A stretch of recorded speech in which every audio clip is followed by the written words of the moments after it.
High everyone, welcome back to the Bong Academy YouTube channel. আমি তোমাদের সৌমেন দা। তো তোমাদের recommend to the post of constable in West Bengal police 2024-এর তোমাদের ইন্টারভিউ প্রক্রিয়া শেষ হয়ে গেছে। এরপরে তোমাদের ফাইনাল রেজাল্ট, কাট অফ এগুলো প্রকাশিত হবে, ফাইনাল মেরিট লিস্ট প্রকাশিত হবে। তারপরে তোমাদের যে police verification, documents verification, medical এগুলো কমপ্লিট করানো হবে, তোমাদের জয়েনিং করানো হবে এবং ভোটের আগেই সেটা জয়েনিং হচ্ছে। আমি তোমাদেরকে আগাগোড়া থেকেই বলে আসছি। তো কাল থেকে একটা কাট অফ প্রচুর পরিমাণে সোশ্যাল মিডিয়াতে ভাইরাল হয়েছে, তোমরা অনেকেই পাঠিয়েছো কাট অফটা, ঠিক আছে।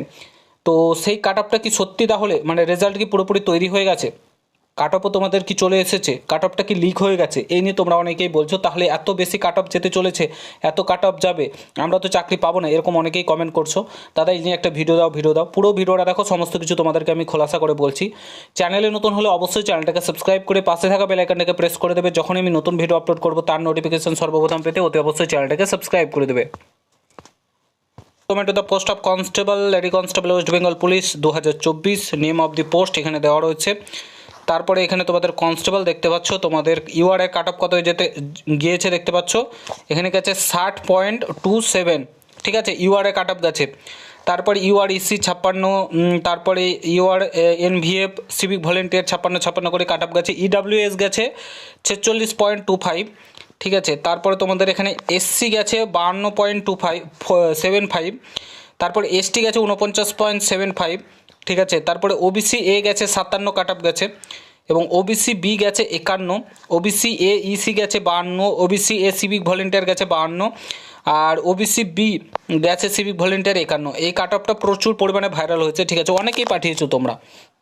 তো সত্যি কি এই কাট অফটা, দেখো বলে রাখি, এই কাট অফটা সম্পূর্ণরূপে ফেক, তোমরা দেখলেই হয়তো বুঝতে পারবে। এটা এত তাড়াতাড়ি কোনোদিন কাট অফ তৈরি হয় না, তোমাদের রেজাল্ট প্রক্রিয়া সমস্ত কিছু কমপ্লিট হয়ে কাট অফ তোমরা দেখতে পেয়ে যাবে। আর দেখো এই কাট অফটা তৈরি করা হয়েছে এমনভাবে যে তোমাদের বিভিন্ন যারা কাট অফ বলে, আমরাও তোমাদেরকে একটা কাট অফ বলেছি 10-12 যোগ করে দাও, 12 পর্যন্ত যোগ করো তাহলে হয়ে যাবে মোটামুটি। তো তোমাদের 49 পয়েন্ট সামথিং কত ছিল, 48 না 49, তো সেই অনুযায়ী 12 যোগ করে এই কাট অফটা কেউ একটা তৈরি করেছে, ঠিক আছে।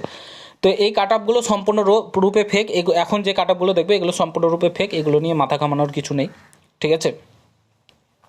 পড়াশোনাতে জোর দাও, যাদের কাট অফ নম্বর কম আছে। আশা করি নতুন কোনো রিকমেন্ড আসবেই, তোমাদের সামনেই ভ্যাকান্সি আসবে, তার জন্য পড়াশোনা শুরু করো। কেউ যদি বলে ভ্যাকান্সি আসবে না, এটা সম্পূর্ণরূপে ভুল, কারণ ভোট আছে, ভোটের আগে যদি ভ্যাকান্সি না রিলিজ করে তো মানে বলার কিছু নেই। আর ঠিক আছে, তো তার জন্য দরকার হলে আমরা প্রোটেস্টে আন্দোলনে নামবো যদি নতুন ভ্যাকান্সি না রিলিজ করে। তো তোমাদেরকে বলবো তোমরা পড়াশোনাতে জোর দাও, আর এই কাটআপগুলো সম্পূর্ণরূপে ফেক, নিজেকে বিভ্রান্ত করো না। তোমাদের রেজাল্ট খুব শীঘ্রই চলে আসছে, রেজাল্টটা দেখে নেবে, ব্যাস চাকরি পেয়ে যাবে নিশ্চিন্ত, লাইফ সেটেল। আর যারা পাবে না তাদেরকে আবার 1 বছর 1.5 বছর স্ট্রাগল করতে হবে, এটাই হচ্ছে লাইফ, কিছু করার নেই, ঠিক আছে। তো আশা করি বুঝতে পারছো। ভিডিওটা ভালো লাগলে শেয়ার করো, কোনো কিছু জানা থাকলে কমেন্ট বক্সে জানাতে ভুলো না। দেখা হচ্ছে অন্য কোনো ভিডিও।